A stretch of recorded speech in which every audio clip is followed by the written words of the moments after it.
السلام عليكم، مرحبا بكم معايا مره اخرى في القناه في فيديو جديد. كنتمنى يا ربي نلقاكم بصحه جيده وبالف خير. مهم فيديو باش نهرسوا الروتين على القناه، الروتين ديال الوصفات وكذلك ديال النصائح وديال المواضيع. اليوم ان شاء الله دردشه مع حنان على المصروف ديال رمضان او الاقتصاد او لا ماشي حتى الاقتصاد، حسن تدبير الميزانيه خصوصا في شهر رمضان. بما انها كنشوف بزاف ديال الناس مثلا ملي كندخل فيديوهات كنلقى الناس مثلا تيبارطاجيو تقضيه، كيبارطاجيو وصفات، المهم بزاف ديال الاشياء. فكتلقى في التعاليق بعض الناس تيقولوا الله يجيب لنا حتى حنا منين، ورمضان تيبغي المصاريف وهاد الاشياء هذه. فللتوضيح فقط وماشي كفكره، مهم رايي، وكنظن رايي اللي هو ماشي نقول لكم صحيح ولكن اللي هو صائب. دونك شهر رمضان بحالو بحال الشهور، يعني الشهور اللي دازوا قبل. الناس اللي كدير كتخصص ميزانيه رمضان غتكونوا كتشوفوها هنا يعني في القنوات، وفي مهم بزاف ديال هاد المنصات ديال التواصل الاجتماعي تيخصصوا مثلا ميزانيه في رمضان، حيت رمضان كيكون عندنا بين قوسين يعني كيكون استهلاك اكثر، كتكون ميزانيه طالعه، وهذا بحد ذاته خطا. لان الغايه من رمضان ماشي هو ان نرفعوا من الاستهلاك ديالنا، ماشي هو ان ناكلوا اشياء ما كناش كناكلوها، او لا هذيك الميزانيه اللي كنا حنايا مثلا في الشهر مثلا نفترض كتخسري واحد 4000 درهم كمصروف شهري، كيجي رمضان كيضاعف هذاك المصروف تيولي 8000 درهم. فهنا كاين خطا في التصور ديالنا لهذا الشهر الكريم، الشهر اللي الناس اللي تتقول لك شهر العباده، العباده على 12 شهر، سنه على سنه، يوم على يوم، ماشي في رمضان فقط، ماشي في رمضان فقط. دونك حنا رمضان وبزاف ديال المناسبات كيكونوا عندنا في السنه، اعياد دينيه ولا مناسبات دينيه كيكون المصروف فيهم كيخسر اكثر. كنهلكوا جبنا، كاين الناس اللي كيتخاصموا، يعني العائلات اللي كيتخاصموا، اللي كيتناقشوا، كاين اللي كيتدمروا، كاين اللي كيدخل في اكتئاب. علاش؟ لان كنشوفوا ناس وحدين اخرين كيصرفوا بواحد الطريقه، ربما يكون هذاك هو طريقه باش كيصرفوا حتى قبل، يعني ماشي حتى كيجي رمضان. هادو في الناس في المحيطين ديالنا، ماشي في لي ريزو سوسيو. اما في لي ريزو سوسيو راه كل وحده دايره محتوى، كاين اللي المحتوى ديالها دائما على التقضيه والمشتريات. دونك انا الا تبعت هذوك المشتريات ما غاديش نخرج، غادي نغرق، غنغرق كريديات، سواء مع راسي ولا ما غاديش ندير كما تنقولوا ما غاديش ديري حتى علاش ترجعي ولا باش تقومي براسك.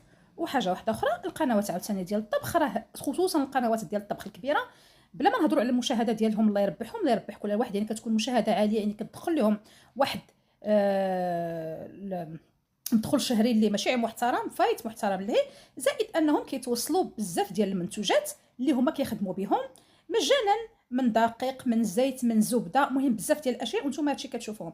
فاحنا ما غاديش نمشيو نتبعوا نفس الاشياء اللي هما تيديروها، لانهم هما تيديروا اشهارات، هما تيخدموا محتوى في قناتهم، هذه بين قوسين. دونك هذه عيب بالنسبه للناس اللي يتدمروا من كيشوفوا بعض القنوات كيبارطاجيو هاد الاشياء هذه. دونك نديرو دابا كيفاش تسيري ميزانيتك. ما غاديش نوريكم انا كيفاش تسيري ميزانيتك انت، حتى واحد ما غيوريك، انت اولا انت عارف البودجي ديالك، عارف المدخول الشهري ديالك، خلصتك من كتجيبها عارفه، فخصك تعرف بان خلصتك ما يمكنلكش تصرفها بعدا كلها في الاكل. ما يمكنش بان الصالير ديالك حيت رمضان غادي تزاد وغنصرفوا في الاكل. ما يمكنش انا في رمضان مثلا خصني نحيد من حوايج باش نصرف على كرشي. ما يمكنش حنا نكونوا كنخدموا على ود كرشنا، كنخدموا كناكلوا على ود كرشنا، يعني باش نعمروا كرشنا، باش ما نجوعوش، باش بزاف ديال الاشياء هذه. خصنا نغيروا هذا المفهوم هذا، ونغيروا هذوك الناس اللي كيبقاو يقولوا مالنا حنا شنو مقابلين، حنا خدامين على كرشنا. هذا خطا. الانسان ما خدامش على كرشو، حيت حنا كنرقاو كنطوروا من نفسنا، كنطوروا من المهارات ديالنا، من العمل ديالنا.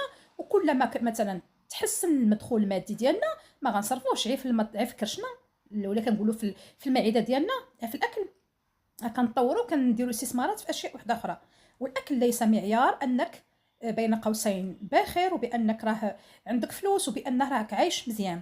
والاغلبيه ديال العادات اللي تنشوفوهم دابا حنا بعدا في رمضان، غالبيه هذوك الناس اللي تيبارطاجيو ديك الاشياء كلها تقريبا غير صحيه. فاول حاجه اللي غادي ننصحكم بها هو انه ميزانيتك ما تفوتيهاش. مثلا انا شخصيا داكشي اللي كنخسرو قبل رمضان هو اللي كنخسروه في رمضان. بالنسبه مثلا الشهيوات، بريوات، وهذا اصلا انا معتاده مره بلا رمضان تندير بريوات، معتاده تنشري كروفيت، معتاده شي حوايج ما كنديرهم. هذاك الكروفيت مثلا اللي كنت كندير انا في الايامات العاديه، مثلا غادي نستغلو في شوربه بالكروفيت اولا في حشوات ديال الكروفيت، يعني ما غيكونش تغيير. ابار هذاك التغيير اللي كيكون مثلا الا درنا مثلا سفوف، ولا يعني هذا هو التغيير مثلا اللي عندي انا، انني درت سفوف ولا مثلا كاين الناس كيديروا شباكيه. اما باش يكون عندي استهلاك من اللحوم اكثر من اليامات العاديه، واستهلاك من الاسماك ومن الدواجن اكثر من الشهوره العاديه، فتما كاين خطا. فاول حاجه البيدجي ديالك تيبقى هو البيدجي ديالك.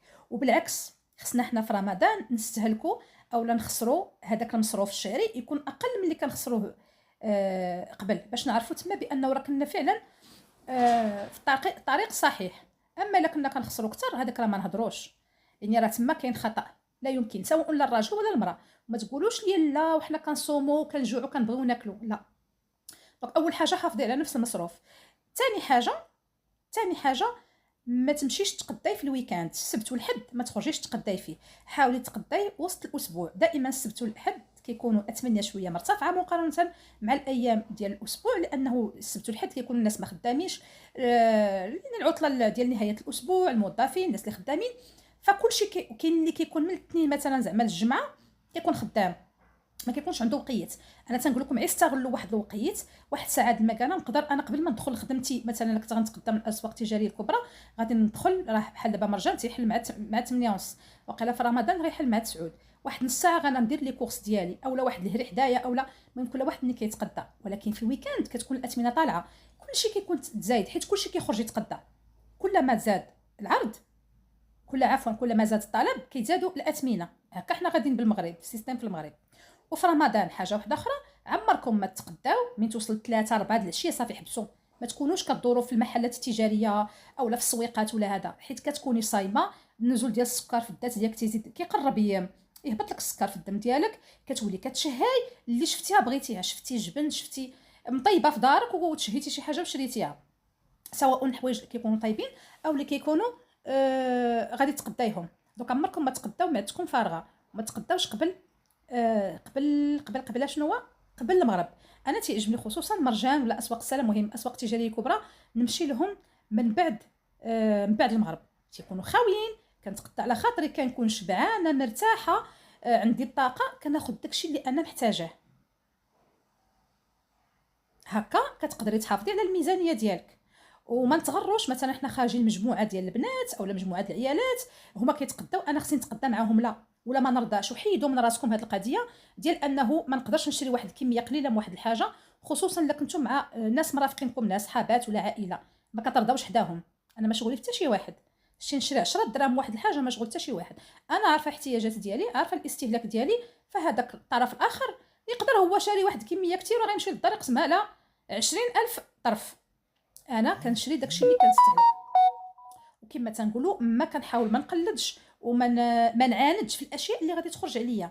شي المظاهر خداعه، نعم، والمظاهر ان الناس كتقدى، راه كاين اللي كتقدى، وداك الاشياء فين كتمشي وكيفاش كتقسموا بزاف د الحوايج، وكل واحد مدخولو، كل واحد عنده مدخول. كاينه المراه اللي خدامه هي وراجلها، كاين اللي خدام بوحدو. فحتى المراه ما خصهاش تقل الكاهل ديال داك الراجل، انها تكون بغيت من حقه يوفر لها المستلزمات ديال الحياه على حسب البيدجي ديالو.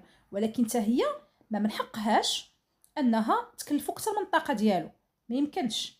ولا كنا كنتبعوا هاد الاغراءات اللي كاينين دابا في لي ريزو سوسيو وهاد التقضيه وهاد الشهوات وهاد الشيء كامل، راه كونوا اكيدين راه كتمرضوا راسكم.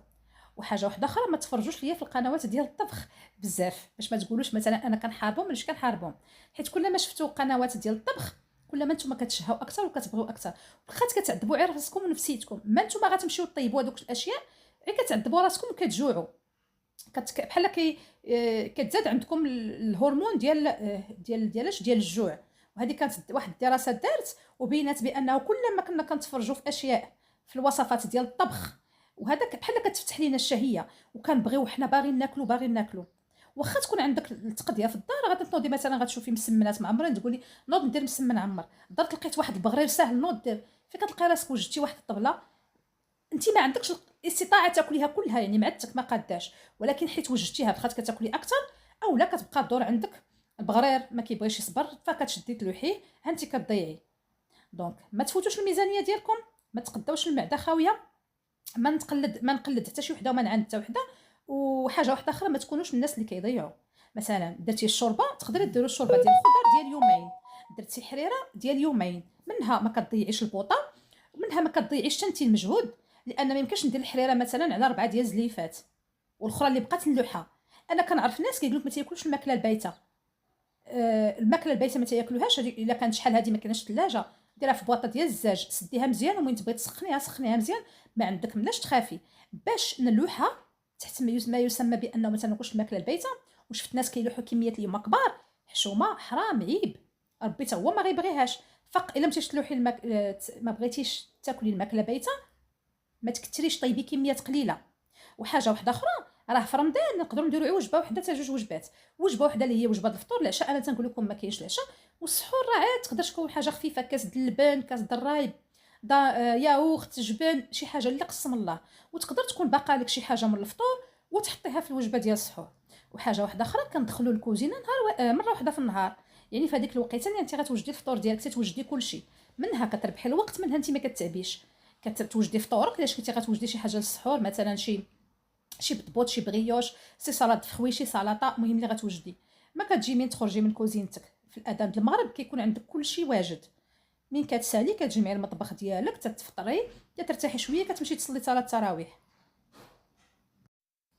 بهذه الطريقه هذه ما كتعبيش راسك. انا شحال من واحد تنقول لي انا في رمضان راه ما تنعياش، خصوصا مول الفطور، الحمد لله كنرتاح، ما تيكونش عندي تعب، ما تكونش عندي تماره. بهذا المفهوم تيقول لي وكيفاش درتي ليها؟ كيفاش درت ليها؟ هو التنظيم ديالك في اليوم ديالك، كيفاش كدوزيه. ماشي غتبقاي شاده نهار كامل وانت كتفرجي في لي ريزو سوسيو ولا التلفازه ولا ناسا، لا. كتقسمي وقتك، وقت الخدمه، وقت الدراري، وقت الطياب، باش في العشيه ولا مور المغرب تيبقى الوقت ديالك انك تصلي التراويح ديالك. وهذا الشيء كامل غيدوز رمضان وانت مهنيه. ما غتخافيش من مشاكل في الجهاز الهضمي، ما غتخافيش انه يزاد الوزن ديالك، وحتى ميزانيتك غادي تكوني محافظه عليها، ما خرجتيش على الميزانيه ديالك. وديري مكافاه لراسك في الاخر ديال الشهر، سواء كنتي خدامه ولا ما خداماش. كنتي خدامه غيزون دو بليس، راه عندك فلوسك، عندك رزقك، شري ما كنهضرش على جلابه ولا قميص، شري شي حاجه لراسك، فرحي بها راسك.